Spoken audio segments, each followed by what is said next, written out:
नमस्कार।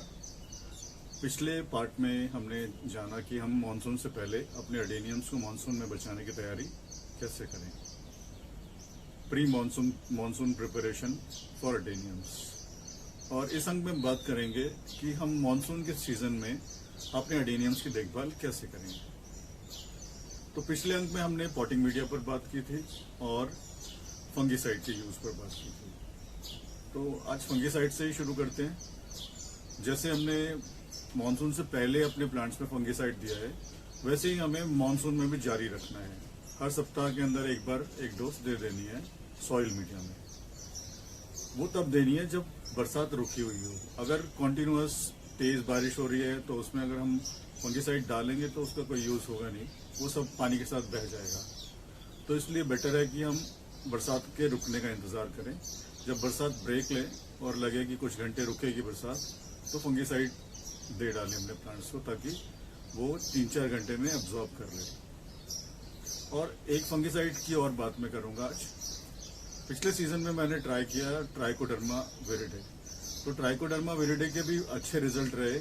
मुझे अपने प्लांट्स में किसी प्रकार की रॉटिंग की रिजल्ट नहीं मिली, तो वो भी आप यूज कर सकते हैं। ट्राइकोडर्मा विरिडे बायो फंगीसाइड है। इसकी डिटेल्स आपको यूट्यूब पे बहुत सारे वीडियोस मिल जाएंगे, आप उनको देख सकते हैं, वहां से समझ सकते हैं उसके बारे में।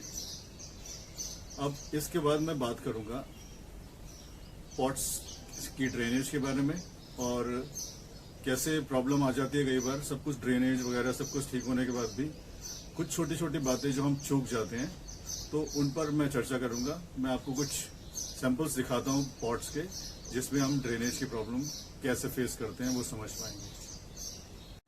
सॉइल मीडिया सब कुछ अच्छा होने के बाद भी कैसे पॉट्स में ड्रेन की प्रॉब्लम हो सकती है, उसको समझने की कोशिश करते हैं। कुछ थोड़े से मैंने पॉट्स रखे हैं, तो इनसे शायद समझ में आए। देखिए, जैसे ये पॉट है। अब इस पॉट को अगर हम सरफेस पे रख देते हैं, सीधा पलट के ऐसे रखते हैं, तो ये बिल्कुल ज़मीन से लगभग बहुत पास हो जाता है। तो अगर मिट्टी इसमें से निकल रही है, बरसात का पानी बहुत ज़्यादा गिरता है, तो थोड़ी मिट्टी भी नीचे इकट्ठी हो जाती है कई बार। तो ये पॉसिबल है कि ये होल्स इतने पोरस ना रहें, इतना पानी ना निकले इससे। जितनी तेज़ी से पानी ऊपर से गिरता है आसमान से बरसात में, और उससे कम या लगभग उतनी तेज़ी से पानी पॉट से नहीं निकलता। और अगर मिट्टी भी गिर जाए तो और प्रॉब्लम हो जाती है। तो फिर अब ऐसी स्थिति में क्या करें।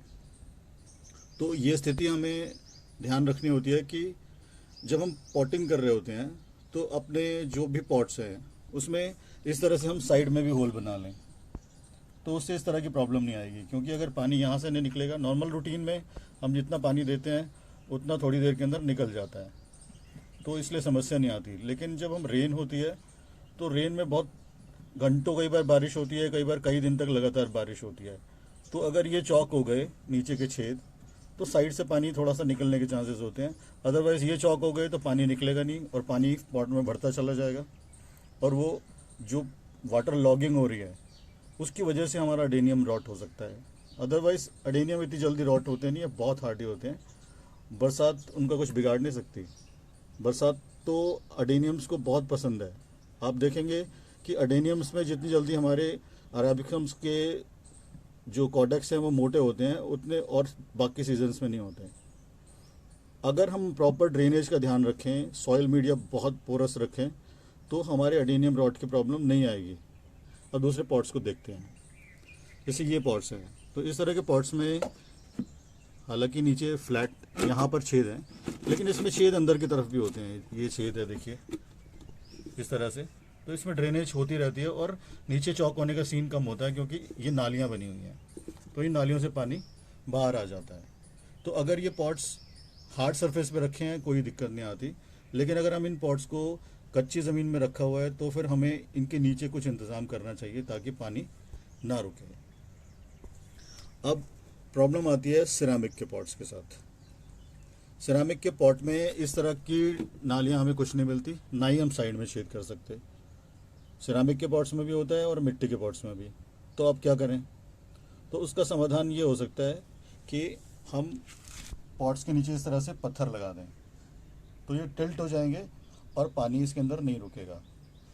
ये हम दूसरे पॉट्स के साथ भी कर सकते हैं। अगर हमें लगता है कि किसी पॉट के अंदर मीडिया जल्दी ड्रेन आउट नहीं हो रहा है, तो उसके नीचे हम इस तरह से पत्थर रख देंगे तो टिल्ट हो जाएगा और हमारी जो वाटर लॉगिंग की प्रॉब्लम है वो सॉल्व हो सकती है।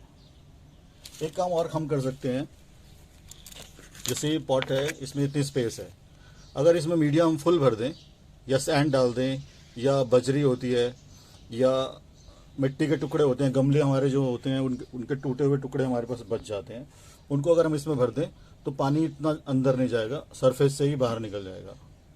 और दूसरा समाधान इसका एक ये हो सकता है कि हम इस या तो पूरे प्लांट को, अगर आपको लगता है नाजुक है और गल जाएगा, तो उस प्लांट को हम पूरा का पूरा ही पॉलीथीन के बैग से कवर कर दें और बीच बीच में उसको पानी देने के लिए खोल लें, या जब बरसात ना हो, हल्की बरसात हो, तो हम उसको ओपन कर लें। एक तरीका ये हो सकता है। एक तरीका ये हो सकता है कि हम इस तरह से स्कर्टिंग कर दें चारों तरफ इसके और पॉलीथीन से, तो उससे क्या होगा कि जो पानी है वो मिट्टी में नहीं जाएगा और हमारा पानी बाहर निकल जाएगा। तो ये कुछ तरीके हमने समझे अभी, जिनसे हम अपने प्लांटर्स में इंश्योर कर सकते हैं कि उसमें कहीं से पानी ना रुके और हमारे अडेनियम्स रॉट ना हो। एक तरीका ये भी है कि हम अपने प्लांटर्स को, जिनमें अडेनियम्स लगे हैं, उनको अपने जो खाली पॉट्स पड़े हैं उनके ऊपर सेटल कर दें, तो उससे भी नीचे वाटर लॉगिंग की समस्या का समाधान हो जाता है। पानी आराम से नीचे से निकलता रहता है। अगर आपके पास कुछ स्टैंड्स हैं तो उनका भी आप यूज़ कर सकते हैं, जिन पर आप अपने अडेनियम्स को रख सकते हैं। जो नाजुक हैं, आपको लगता है कि ये प्लांट कुछ नाजुक होते भी हैं, ऐसा नहीं है कि सारे ही हार्डी होते हैं।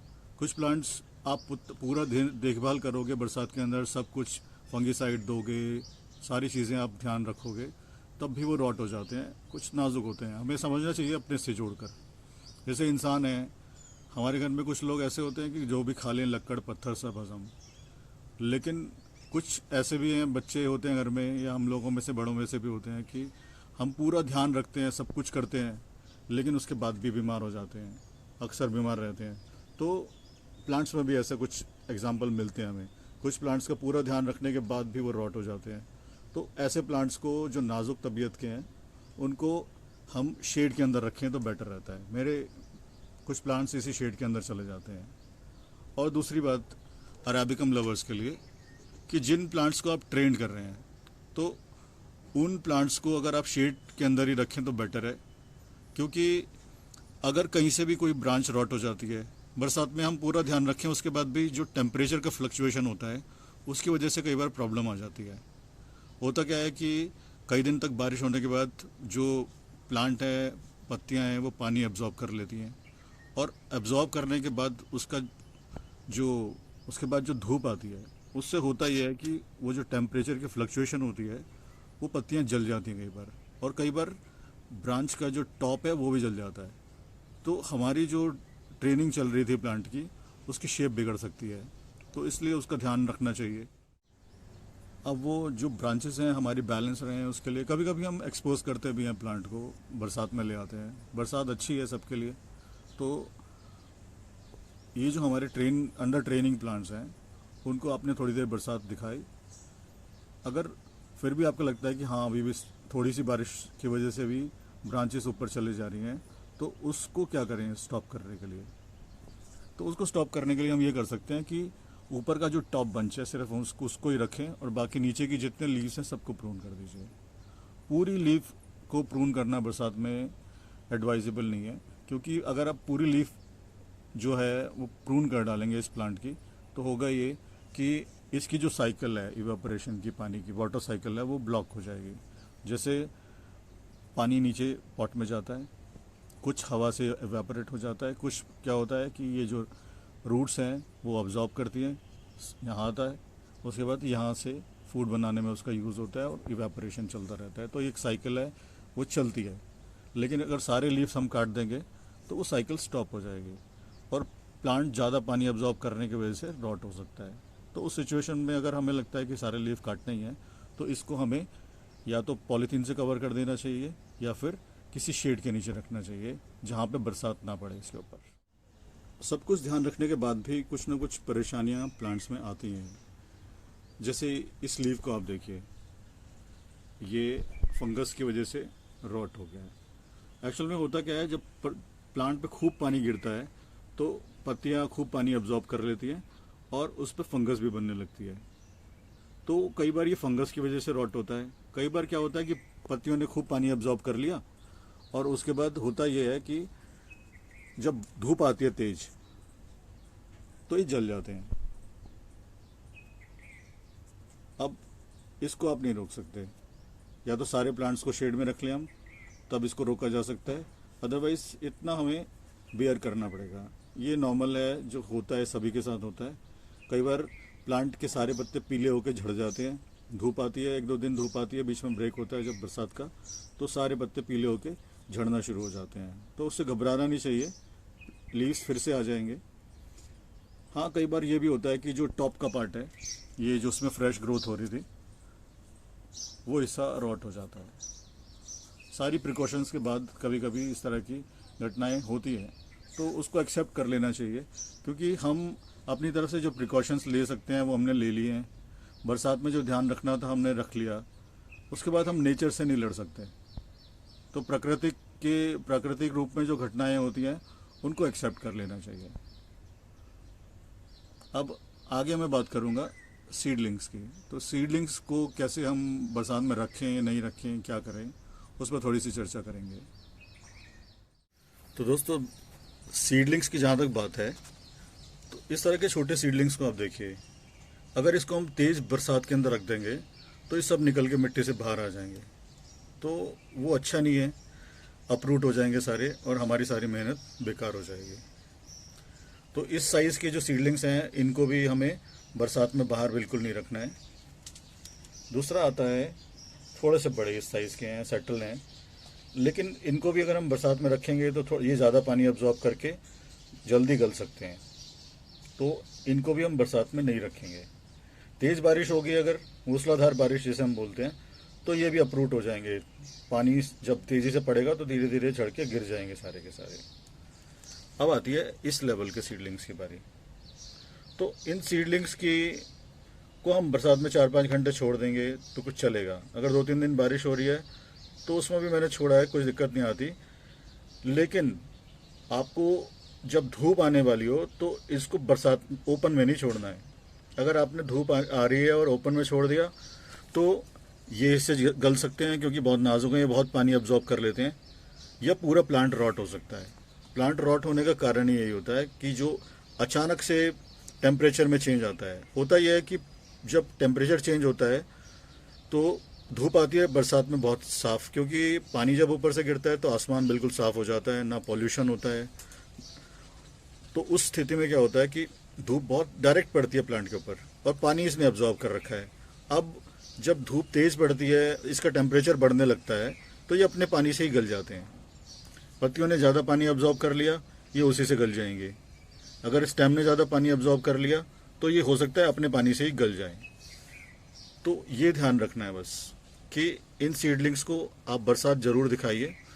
जैसे रिमझिम थोड़ी बारिश होती है, ड्रिजलिंग जिसे बोलते हैं, तो उनको हम थोड़ी देर के लिए इनको बारिश में रख सकते हैं। 2-3 दिन में एक बार आप रख देंगे तो इनकी ग्रोथ बहुत अच्छी हो जाएगी, बहुत इम्प्रूव हो जाएगी। और बारिश का पानी आप हार्वेस्ट करके रख लीजिए, 2-4 बाल्टियाँ वगैरह ओपन में रख दीजिए, वो भर जाती हैं। वही पानी आप अपने प्लांट्स में दीजिए। जो बिल्कुल शेड में रखे हुए अपने, उन प्लांट्स को भी आप वो पानी दीजिए। इनको भी जब बरसात हो गई, बरसात में रखे हैं जी आपने 4 घंटे 5 घंटे के लिए बारिश में इनको रखा, तो आपको लगता है धूप आने वाली है, आज मौसम साफ़ हो रहा है, इनको उठा के शेड का इंतज़ाम कीजिए, नहीं तो रॉट होने के चांसेस होते हैं, लीव्स जल सकते हैं। हमने बड़े प्लांट्स की बात भी की और छोटे सीडलिंग्स की भी बात की। अब कुछ लोगों की क्वेरी होती है कि हम फर्टिलाइज कर सकते हैं बारिश में।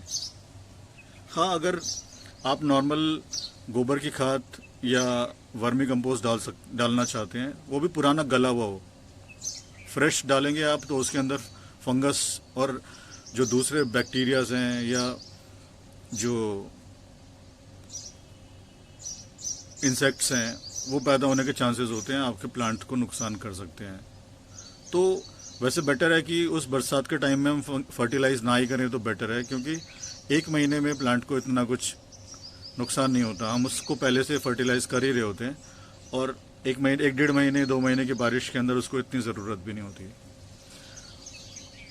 नाइट्रोजन, क्योंकि हवा के अंदर बहुत ज़्यादा हाई नाइट्रोजन 78% के करीब लगभग हवा में नाइट्रोजन होता है, तो जब बारिश होती है तो वो नाइट्रोजन उस बारिश के साथ घुलकर पौधों पर गिरता रहता है। तो वैसे ही मिट्टी के अंदर नाइट्रोजन की मात्रा बहुत ज़्यादा हो जाती है। तो इस स्थिति के अंदर अगर हम और फर्टिलाइज करेंगे तो वो प्रॉब्लम क्रिएट कर सकता है। ये कुछ पॉइंट्स थे जो मैंने आपके सामने रखे। अगर इसके अतिरिक्त आपको कुछ और जानकारी है जो आपको लगता है कि मैं उनके जवाब आपको दे पाऊँगा, तो आप ज़रूर मुझसे पूछिए। मैं कोशिश करूँगा उस पर एक और वीडियो बनाऊँ और जल्दी से जल्दी उसको रिलीज़ करूँ, ताकि बरसात में अगर किसी की कोई क्वेरी है, कोई प्रॉब्लम हो रही है, तो उसका समाधान जल्दी से हो सके। अगर आप चाहते हैं कि मेरे आने वाले वीडियोस की जानकारी आपको समय पर मिलती रहे, तो इस चैनल को सब्सक्राइब कीजिए, बेल आइकन को प्रेस कीजिए और अगर ये वीडियो पसंद आया तो लाइक का बटन ज़रूर दबाइएगा। नमस्कार, आपका दिन शुभ हो। Have a nice day.